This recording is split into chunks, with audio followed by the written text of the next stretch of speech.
I want to talk today about Build-to-Rent, and Minister, I'll begin by being honest and saying I don't like Build-to-Rent. I don't like it as a model. It didn't exist when I was working in architecture.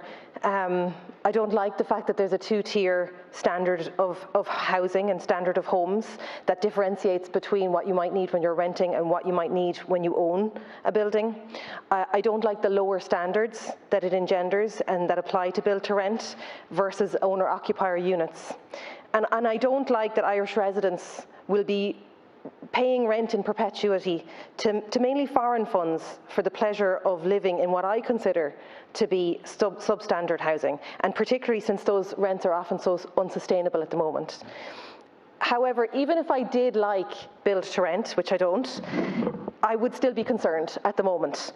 The increasing prevalence of any typology in a particular area is a problem, and particularly in Dublin and in my own constituency of Dublin Central, it is an emerging issue.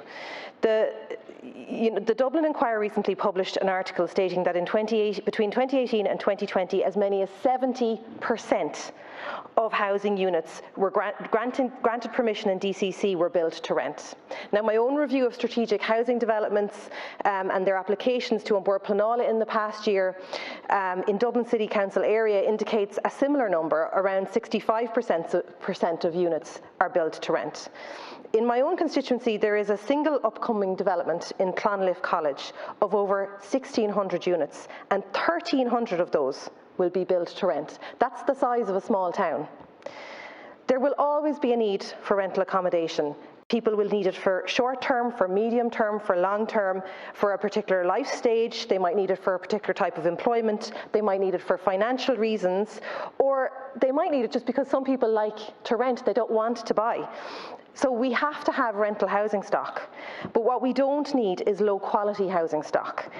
Build-to-rent units come with no requirement for cross-ventilation, with minimal requirements for storage, with minimal requirements for community amenity. They have a 5% variation, which means that you can have units that are actually smaller than the minimum requirement. They have relaxed fire safety regulations, so we have no lobbies to kitchens. We have lower ceiling heights. There's a variation for sprinklers. It really doesn't engender confidence in it as a typology. I'm not sure when the then Housing Minister introduced build-to-rent guidelines that he envisaged the level of uptake that we see at the moment.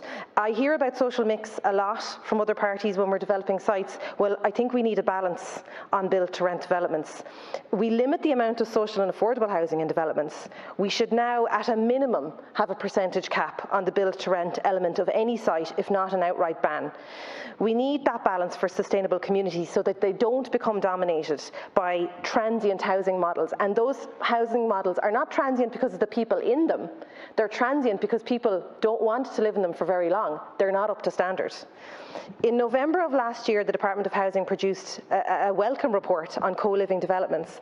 On foot of that report, the Minister took a view that the number of applications and permissions were too high and decided to effectively ban co-living. That was the correct decision in my view.